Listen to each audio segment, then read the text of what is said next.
Halo Malaysia, selamat pagi, salam sejahtera Malaysia. Malaysia kita punya, cintai Malaysiaku, kita jaga kita. Sebelum kita mulakan berita hangat pada hari ini, untuk anda yang baru pertama kali, silalah untuk sudi tekan butang subscribe, like dan share. Sila juga tinggalkan komen anda kerana setiap komen anda amatlah dihargai. Berita hangat hari ini daripada channel ini, Denyut nadi suara rakyat bergema terus-menerus di dalam channel ini. Setiap hari kita membawakan berita-berita terbaru yang pastinya dinantikan oleh seluruh rakyat Malaysia. Kita akan mulakan berita kita. 1, 2, 3. Berita mula sekarang. Salam sejahtera Malaysia, selamat pagi. Berita terkini dipetik daripada sinarharian.com. Bertarikh 8 Ogos 2022 dengan tajuk TLDM mahu kapal tempur bukan kapal peronda. Berita penuh. Shah Alam, Timbalan Presiden Persatuan Veteran Angkatan Tentera Tidak Berpencen Malaysia PVTTBM, Kapten Bersara Muhammad Yahya, menyifatkan penyelewengan berhubung projek kapal tempur pesisir pantai LCS seolah-olah mempermainkan sistem pertahanan dan keselamatan negara. Menurutnya, akibat daripada penyelewengan terbabit, keperluan Tentera Laut Diraja Malaysia TLDM tidak diendahkan dan projek LCS yang sepatutnya merupakan reka bentuk kapal tempur Sigma itu diubah kepada kapal peronda Gowin. Teknikalnya, kalau kita tengok surat-surat bantahan Panglima Tentera Laut ketika itu, Tan Sri Dr. Abdul Aziz Jaafar telah menolak model Gowin yang dicadangkan oleh Syarikat Boston Naval Shipyard BNS ini. Tambahnya lagi, Gowin ini kapal peronda yang TLDM mahukan dan menjadi keperluan pada ketika itu ialah sebuah kapal tempur Sigma. Katanya dalam sebuah program Bual Bicara menerusi siaran di media sosial pada Ahad. Ulas Muhammad Yahya lagi, keperluan TLDM meminta reka bentuk Sigma itu adalah bertujuan bagi meningkatkan prestasi dan mutu kawalan keselamatan negara. Beliau berkata, pemimpin seharusnya sedar bahawa persediaan dari aspek aset ketenteraan itu perlu ada meskipun negara berada dalam keadaan aman dan damai. Katanya lagi, kalau kita tengok rekod yang ada, kapal LCS menggunakan model Sigma ini sekarang ia digunakan secara meluas di Indonesia, iaitu Tentera Nasional Indonesia, Angkatan Laut TNI AL dan Tentera Laut Maghribi. Katanya itulah sebabnya kenapa TLDM memohon supaya kita juga menyediakan kemudahan ketenteraan yang setara dengan rakan-rakan kita di rantau ini. Tambahnya lagi sebab kita juga negara yang dikelilingi dengan perairan. Jadi sudah sampai masanya untuk kita memiliki kapal-kapal sebegini, ujarnya. Sekian berita, salam sejahtera Malaysia. Kita jumpa lagi. Bye-bye.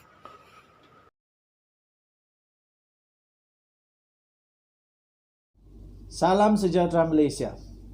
Habislah denyut nadi suara rakyat bergema di channel ini. Kali ini betul-betul habis. Macam mana Najib Zahid perlu jawab benda ni?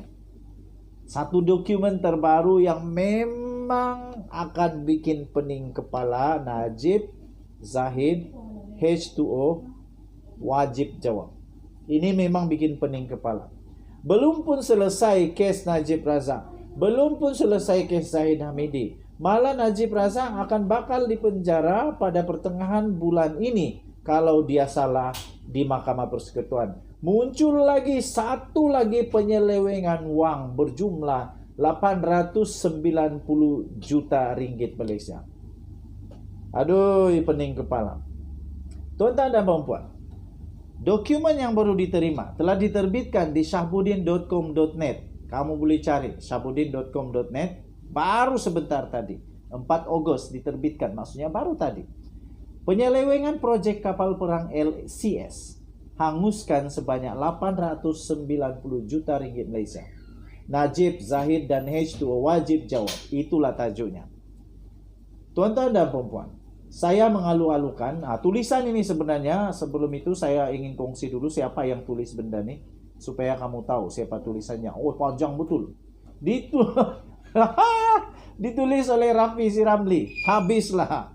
Rafizi kalau memang dia keluarkan barang, habis. Sebab dia akan keluarkan dengan bukti, dengan segala-gala bukti yang kukuh. Tak cakap sembarang cakap. Tak macam penyokong-penyokong yang memang sangat suka dengan Najib Razak. Duk marah-marah, duk kata-kata di YouTube dan sebagainya. Tetapi kalau Rafizi yang kata memang sekali dengan buktinya dia beri dengan detail. Oke, so kata Rafizi dalam tulisan dia, saya mengalu-alukan tumpuan masyarakat kepada nasib prajurit negara yang secara langsung terkait dengan dana awam. Isu ini lebih kritikal berbanding skandal-skandal lain. Kerana ia melibatkan pelbagai dimensi multidimensional seperti nombor 1. Dia tulis, penyelewengan dana rakyat untuk membina sistem pertahanan negara yang dianugerahkan terus kepada syarikat yang dikawal oleh tabung amanah yang sepatutnya menjaga kebajikan prajurit. Nombor 2. Apabila projek dan dana diselewengkan, bukan saja tabung amanah mengalami kerugian, sistem pertahanan negara turut terdedah kepada pelbagai risiko apabila kelengkapan dan persenjataan menjadi lapuk dan ketinggalan zaman. Nombor 3. Mangsa seterusnya ialah prajurit yang terus dipinggirkan dan tidak terbela. Sedangkan jika berbilion ringgit yang diselewengkan melalui perolehan projek-projek pertahanan ini tidak berlaku, wang itu boleh digunakan untuk memberi allowance dan pension yang lebih baik kepada prajurit. Hari ini, pengerusi jawatan kuasa kira-kira awam atau PAC yang berhormat Wong Kah-Wok mengeluarkan kenyataan mengenai dapatan-dapatan PAC yang meneliti pengendalian projek Littoral Combat Ship ataupun LCS yang telah berlautan sejak tahun 2011 yang lalu lagi. Untuk makluman semua orang ramai, projek yang dianugerahkan secara terus pada tahun 2011 ini telah menelan belanja sebanyak 6 bilion setakat tahun 2020, tetapi satu kapal perang pun belum disiapkan. Mengikut jadwal kontrak, sepatutnya 5 kapal perang telah disiapkan dan diserahkan kepada Tentera Laut Diraja Malaysia TLDM untuk beroperasi.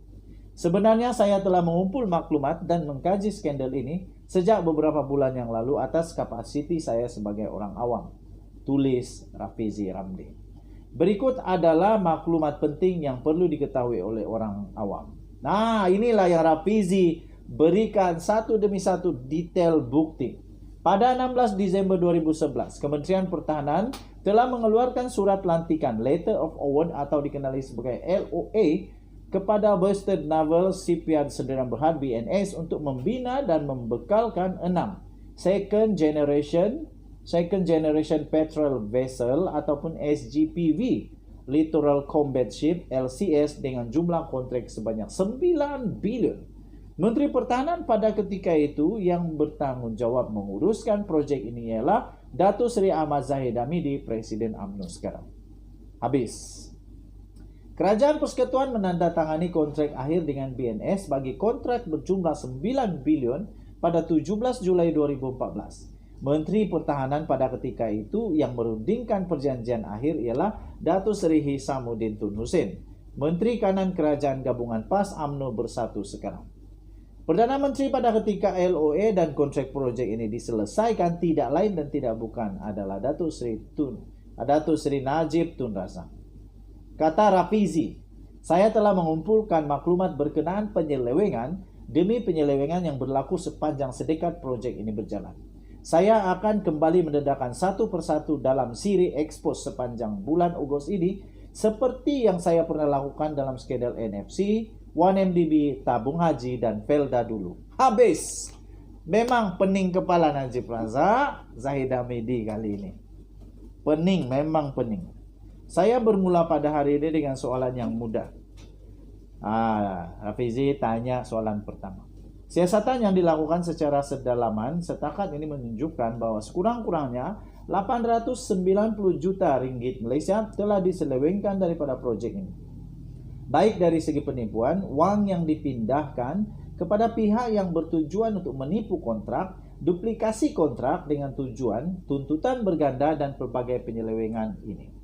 Katanya lagi, saya percaya siasatan dalaman ini telah sampai kepada Hisamuddin Hussein sebagai menteri yang menandatangani kontrak dalam tahun 2014. Beliau juga menteri yang telah menandatangani perjanjian tambahan supplementary contract pada 31 Mei 2022 untuk menghidupkan kembali proyek ini. Sebagai Menteri Pertahanan yang paling lama menguruskan proyek ini, beliau sudah tentu tahu tentang segala laporan dalaman mengenai penyelewengan proyek ini. Kenapa sehingga sekarang beliau tidak mengambil tindakan untuk menangani penemuan penyelewengan berjumlah 890 juta ringgit Malaysia ini, kerana tidak ada satu kes pun yang dibawa pada pihak-pihak yang dinamakan terlibat di dalam penyelewengan tersebut? Soalannya. Skandal ini bakal memerangkap UMNO menjelang PRU15 kerana ini akan membuktikan bagaimana UMNO menuduh Pakatan Harapan menjual aset negara, sedangkan di bawah pentadbiran UMNO, nombor 1, Rafizi Ramli menulis, persenjataan dan pertahanan negara terbengkalai sehingga ketinggalan berbanding jiran kita seperti Indonesia. Nomor 2, nasib prajurit yang kebanyakannya Melayu diabaikan apabila dana yang sepatutnya dimanfaatkan oleh mereka hangus akibat penyelewengan. Saya akan terus mendedahkan maklumat terperinci penyelewengan ini satu demi satu sehinggalah Zahid Hamidi, Hishamuddin Hussein dan Najib Razak bersuara untuk menjawab. Skandal kapal perang terbengkalai ini berlaku di bawah pengawasan dan pengurusan mereka. Wajiblah mereka tampil menjelaskan kepada rakyat. Ditulis oleh Rafizi Ramli, Timbalan Presiden Keadilan, bertarikh 4 Ogos 2022. Tulisan ini bukan saya yang kata, tetapi tulisan ini ditulis 100% oleh Rafizi Ramli, orang yang telah bertanggung jawab mengeluarkan skandal 1MDB, sehingga Najib Razak di dalam kes SRC International Sdn Bhd dipenjarakan 12 tahun dan dikenakan denda 210 juta ringgit. Adakah dengan penyelewengan baru ini yang didakwa penyelewengan oleh Rafizi ini akan membuatkan ketiga-tiga mereka pula dalam bahaya yang amat besar?